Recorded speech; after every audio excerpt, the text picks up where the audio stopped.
الرجيم بسم الله الرحمن الرحيم سبحان الذي أسرى بعبده ليلا من المسجد الحرام إلى المسجد الأقصى الذي باركنا حوله لنريه من آياتنا إنه هو السميع البصير صدق الله المولانا العظيم وبلغنا رسول النبي الكريم ونحن على ذلك من الشاهدين والشاكرين والحمد لله رب العالمين وقال نبيكم صلى الله عليه وسلم انما انا قاسم والله يؤتي صدق الله النبي الكريم السلام علیکم ورحمۃ اللہ وبرکاتہ۔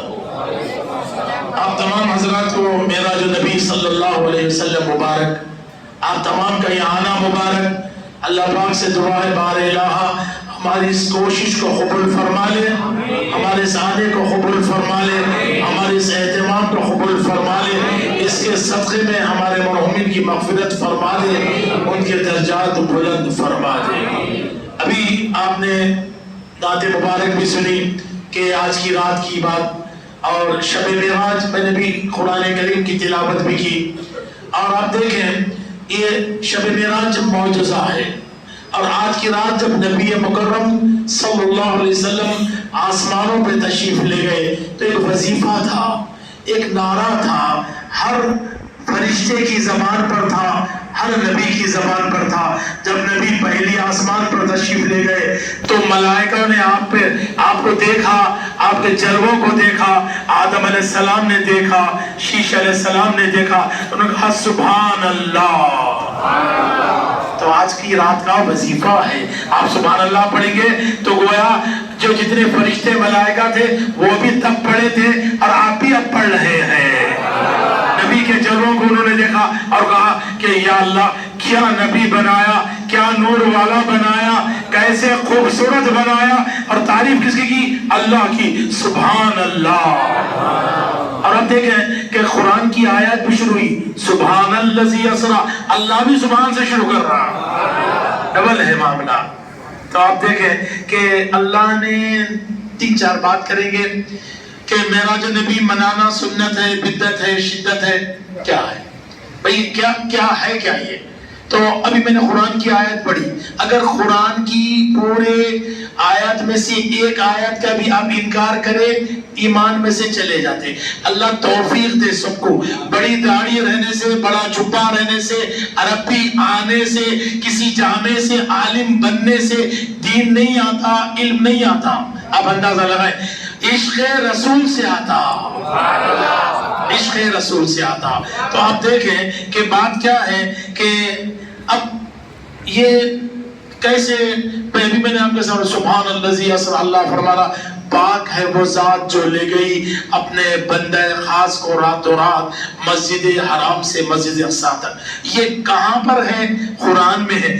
اس کا انکار منکر قرآن ہے، اور اس کا انکار کرنے والا مذہب میں سے خارج ہو جاتا، معلوم بھی نہیں ہے۔ اچھا، پھر پریشانی کیا ہے؟ اللہ جس کا ذکر کرا آپ ذکر کریں گے تو سنت الہیہ ہو گئی، اللہ کی سنت ہو گئی۔ اچھا، پھر نبی کی بھی سنت ہے۔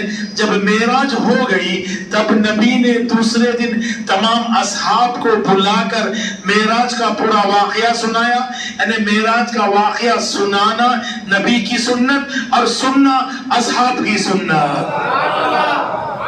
ابھی شدت بدت کہاں سے آ گئی؟ آپ دیکھیں، اللہ توفیق دے تو اس لیے عقل اور فہم کھل جاتی، اللہ اگر توفیق نہ دے تو پھر کیا ہو جاتا؟ سمن بکمن عمی فهم لا یرجعون، جب تھپے لگ گئے، نہ عقل کام، نہ آنکھ کام، نہ سوچنا کام، نہ دل کام، سب جا کے وہاں ہو گئے۔ تو یہ اللہ کی بڑی توفیق ہے نا کہ آپ یہاں جمع ہیں اور اس شدت کے ساتھ انتظار میں ہیں کہ ہر پل، ہر لمحہ، ہر مراحل پہ نبی کی معراج پاک سنیں گے۔ بھئی اللہ بھی خوش ہو رہا ہوگا کہ بھئی اس زمانے میں میں نے نبی کو معراج عطا فرمایا تھا میرے حبیب کو، آج اس کی امتی سننے کے لیے بے چین ہے۔ تو آپ دیکھیں کہ اللہ پاک نے ہر نبی کو معجزہ عطا فرمایا، اور زمانے کے حساب سے، ہر زمانے کے حساب سے۔ موسیٰ علیہ السلام کے زمانے میں بڑا زور تھا، جادوگری کا، تو اللہ نے موسیٰ کو کیا کیا؟ عصا دیا اور بتا کہ موسیٰ اسے پھینک دے، کبھی اژدہا بن جائے گا، کبھی تیرے لیے یعنی کرسی بن جائے گی، کبھی تیرے لیے کچھ بن جائے گا، یہ تیرے لیے معجزہ ہے۔ یہ ان کے لوگوں کا تھا۔ عیسیٰ علیہ السلام کا زمانہ آیا، طب یعنی یہ جو بیماریوں کا علاج ڈاکٹر ہوتا نا، ان کا بڑا زور تھا، ان کا بڑا زور۔ اللہ پاک نے کہا عیسیٰ کیا کرنا؟ کسی کوڑی پہ ہاتھ پھیرنا، میں جو شفا دے دوں گا، یہ تیرے لیے، تیری قوم کے لیے معجزہ ہے۔ نبی کا زمانہ آیا، بڑی بلیغ لوگ عربی جانتے تھے اس زمانے میں، بڑے بڑے شاعر تھے۔ ابو جہل نام آپ نے سنا ابھی بھی، آپ تھوڑی دیر پہلے، کون تھا؟ لعنتی تھا، نبی کا انکار کیا ہوا تھا۔ ابو جہل جاہلوں کا باپ، تو جاہل تھا؟ نہیں تھا۔ اب اندازہ لگاؤ، عرب کا بڑا شاعر تھا، بلیغ عربی بولتا تھا اور بڑی شاعری کرتا تھا، پھر جاہل کیسے ہو گیا؟ تو اللہ کے حبیب نے اسے بتایا کہ سنو، تمام عالم کا علم تم پر، تمہارے پاس آ جاؤ، ہر بولی بولنے والے تم ہو جاؤ، جب تک تم مجھے نہیں جانو گے، مجھے نہیں پہچانو گے، تم جاہل کے جاہل رہو گے۔ تو معلوم کیا ہوا؟ آپ اندازہ لگائیں کہ یہ نبی کو جاننا علم ہے، علم، اور پھر اللہ کی منشا سمجھنا یہ بھی علم ہے۔ اب یہ آپ دیکھیں، آپ تشریف لائیں، آپ لوگوں کا منشا کیا ہے؟ کیا مسجد کو دیکھنا، یہ محراب نہیں، مجھے دیکھنا قطعی نہیں، کیا دیکھنا؟ یہ مسجد کی کارپٹ دیکھنا آپ کا منشا نہیں، آپ کا منشا یہ ہے کہ ہم معراج النبی صلی اللہ علیہ وسلم، نبی کا ذکر سننے اور کرنے آئے ہیں۔ پھر اللہ کا منشا کیا ہوگا معراج النبی کا؟ وہ نبی جو زمین پر بیٹھا، یہ انگلی اٹھایا اور چاند کو دیکھا، چاند ٹکڑے ہو گیا، چاند ٹکڑے ہو گیا، اتنا بڑا معجزہ۔ پھر اللہ پاک فرما رہا کہ سبحان الذی اسری بعبدہ لیلا من المسجد الحرام الی المسجد الاقصی۔ سوچنا، میں پیغام دے رہا ہوں، آسمان میلوں دور، اس کے اوپر چاند، یہ انگلی، نبی نے اشارہ کیا، چاند ٹکڑے ہو گیا، قرآن میں بھی ذکر ہو گیا، لوگوں نے بھی دیکھ لیا، ہر کسی نے گواہی دے دی، اتنا بڑا معجزہ۔ مگر اتنے بڑے معجزہ کب ہوا؟ اس کی تاریخ ہم کو نہیں معلوم، اس کا معاملہ ہم کو نہیں معلوم، ہم وہ دن نہیں مناتے، نہیں معلوم ہم کو۔ یعنی پھر کیا ہوا کہ پھر یہ جو راتوں رات اللہ مسجد الحرام سے مسجد اقصی لے گیا، اس کا بنانا ہم آ گئے، اور پھر آپ دیکھیں کہ اللہ ارشاد فرما رہا کہ میں لے گیا، اس میں پیغام ہے۔ کیا بات ہے؟ کس وجہ سے اللہ نے اس کا اہتمام کیا؟ آپ دیکھیں، ہمارے نبی بھی ہیں، ہمارے نبی محمد بھی ہیں صلی اللہ علیہ وسلم۔ ایک مرتبہ تشریف یہ محمد بھی ہیں، یہ رسول بھی ہیں، یہ نبی بھی ہیں، آپ اندازہ لگاؤ، یہ مزمل بھی ہیں، ہاں یہ مزمل بھی ہیں۔ آپ دیکھیں کہ ہمارے نبی کی جتنی خاصیتیں، یہ رؤوف بھی ہے، یہ رحیم بھی ہے، یہ کریم بھی ہے۔ قرآن فرما رہا بالمومنین رؤوف الرحیم۔ لیکن اللہ پاک نے آپ دیکھیں کہ ہمارے نبی کو یہ معجزہ جو عطا فرمایا، اس زمانے میں کلام تھا، تو اللہ نے قرآن عطا فرما کے بتایا حبیب یہ کلام ہے، یہ معجزہ تیرے ساتھ ہے، پھر تیرے ساتھ کیا رہے گا؟ رہتی دنیا تک تیری امت کے ساتھ رہے گا۔ یہ قرآن پڑھیں گے معجزہ ہوگا، بیمار پر پڑھیں گے شفا ہو جائے گی، اگر بھٹکے ہوئے پڑھیں گے تو اس کی اصلاح ہو جائے گی۔ ہمارے ساتھ بھی ہے معجزہ، اللہ نے دیا اپنے نبی کو، تو ہمارے ساتھ بھی معجزہ ہے، قرآن ہمارے ساتھ ہے۔ اب اندازہ لگائیں، اب رمضان آنے والا ہے، تو اس کے معنی یہ نہیں کہ رمضان میں ہی قرآن پڑھنا ہے اور پھر قرآن وہ پڑھیں ہم سنیں، اس کا حق ادا نہیں ہوا۔ ایسا نہیں ہے کہ اب تراویح میں قرآن پڑھی ہم سمجھے حق ادا، نہیں، یہ روز پڑھنا ہے، اس کے لیے اللہ سے دعا کرنا ہے کہ اللہ یہ جیسے سمجھنا ہے اس کو سمجھنے کی توفیق عطا فرما، یہ دعا کرنا ہے اللہ سے۔ تو کیا ہے کہ اس کے پیچھے یہ اللہ کا کلام بھی ہے، یہ اللہ کا پیغام بھی ہے، کلام بھی ہے، پیغام بھی ہے۔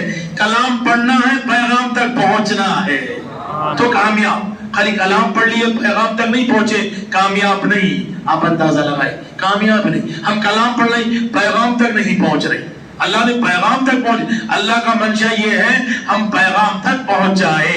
اللہ کا یہ کیا منشا ہوگا کہ بھئی راتوں رات اپنے حبیب کو یعنی مسجد الحرام سے مسجد اقصی لے گیا۔ اتنی آیات میں اتنا ہی ذکر ہے۔ معراج نبی 3 مرحلے میں ہے۔ ایک میرے نبی، آپ کے نبی ام ہانی کے مکان تشریف فرما تھے، جبرائیل امین آئے اور آ کے بتایا کہ حبیب نبی پاک تشریف یعنی اس طرح آپ آنکھ بند کر کے آرام فرما رہے تھے، آرام فرما رہے تھے، نبی ایک مرتبہ آرام فرما رہے تھے۔ صحابہ نے کہا کہ خاموش ہو جو نبی سو رہے ہیں، تو نبی نے فرمایا، بخاری مسلم کی حدیث ہے، بولے سنو، نبی کبھی سوتا نہیں، رسول کبھی سوتا نہیں، صرف آنکھ بند ہوتی ہے، اس کا قلب یعنی کیا بیدار رہتا ہے۔ یہ شان ہے نبی کی، یہ شان ہے۔ تو جبرائیل تشریف لائے، نبی استراحت میں ہے، آنکھ بند کی ہوئے ہے، یہ بھی اللہ کا منشا تھا۔ حبیب تو آنکھ بند کر لے، جبرائیل آ جائیں گے، لیکن اس کے باوجود بھی تجھے اطلاع بھی ہے، لیکن آنکھ نہیں کھولنا، تب کھولنا جب میری مرضی ہوگی۔ پھر نبی نے فرمایا، قرآن کی آیات ہے، سنو، یہ وہ نبی ہے اپنی مرضی سے کچھ نہیں کرتے، اپنی مرضی جب تک کہ میرا حکم نہ ہو جائے۔ یہ نہیں سمجھنا کہ جبرائیل آئے نبی کو اطلاع ہوئی، نہیں، قطعی نہیں۔ یہ نبی وہ ہیں ہر وقت اللہ سے جن کے ربط ہے، اللہ ہر وقت ان کے قلب پہ نظر کیے ہوئے ہیں، ہر پیغام اللہ کا ان کے وصول ہوتے رہتا ہے، چاہے وحی آئے چاہے وحی نہ آئے۔ نبی نے فرمایا، یہ نبی کی حدیث مبارک، اگر اس پہ ایمان نہیں تو پھر ایمان ضائع ہو جاتا۔ تو کیا ہوا، آپ اندازہ لگائے کہ اب نبی مکرم تشریف فرما، آرام کر رہے، جبرائیل امین آئے، اللہ نے کہا حبیب آئے، جبرائیل میرے حبیب کو اٹھانا نہیں، بے ادبی، اٹھیے اللہ کے پاس جانا نہیں، کیا کرنا، اپنی پیشانی نبی کے تلوے مبارک پہ مس کرنا۔ جبرائیل امین ہے، سردار ہے، تمام فرشتوں کا سردار ہے، تمام فرشتوں کا، وہی لے کے آتے، وہی لے کے آتے، لیکن اٹھانا نہیں، اپنی جبین کیا کرنا، یعنی نبی مکرم کے تلوے مبارک پہ مس کرنا، وہ خود جاگ جائیں گے، وہ خود آنکھ کھول دیں گے۔ تو معلوم یہ ہوا کہ نبی کے ادب میں جھکنا کسی بدعت کی بدعتی نہیں ہے، جبرائیل کی سنت ہے، جبرائیل امین کی سنت ہے۔ تو کیا ہوا، معراج ایک نبی کو ہوئی، ہر مرحلے پہ ہر ایک جو یہ معراج سے جڑا اس کی بھی معراج ہو گئی۔ آپ اندازہ لگاؤ، اب ہم یہاں بیٹھے، ہمارا یہ وقت ہے، اس کی بھی معراج ہے، یہ بھی بلندی پہ پہنچ گیا۔ معراج کے معنی بلندی پہ، ہم اب جو نبی کا ذکر کر رہی، جس خوشی سے بیٹھے اور جس خوشی سے سن رہی، یہ ہمارے زندگی کے وقت کا عروج ہے، یہ اس کی معراج ہے۔ جبرائیل آئے، اپنا ماتھا یعنی کیا کیا، اپنی پیشانی اقدس نبی کے تلبے پہ رکھی اور جبرائیل کی معراج ہو گئی۔ یہ جبرائیل کی معراج، کیسا نبی، ہر لمحے معراج، جو آیا جو جڑا اس کی معراج ہو گئی۔ پھر کیا ہوا، آپ دیکھیں، پھر نبی جبرائیل امین نے کہا، یا رسول اللہ آپ تشریف فرما۔